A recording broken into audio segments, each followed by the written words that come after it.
చెప్పు హరిశ్చంద్ర.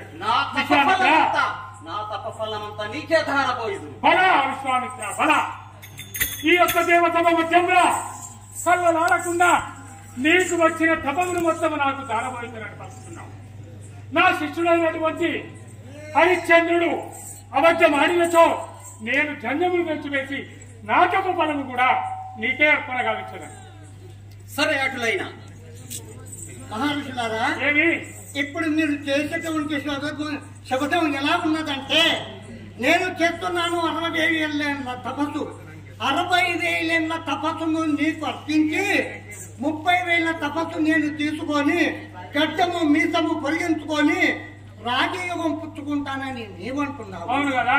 అతడు కూడా విశ్వామిత్ర మహర్షి కూడా 60,000 తపస్సు చేస్తున్నాను, 30,000 తపస్సు నీకు ధారపోసి ఒక పక్క గడ్డము ఒక పక్క మీసము పొడిగించుకొని గాఢవ పైన కూర్చుండి నేను కూడా రాజయోగం పుచ్చుకుంటానని ఆయన అంటున్నాడు.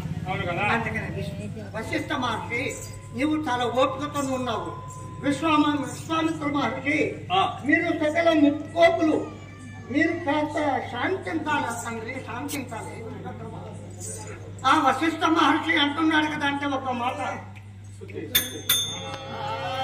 హరిశ్చంద్రుడు ఎటువంటి వాడో నీకు తెలియదు.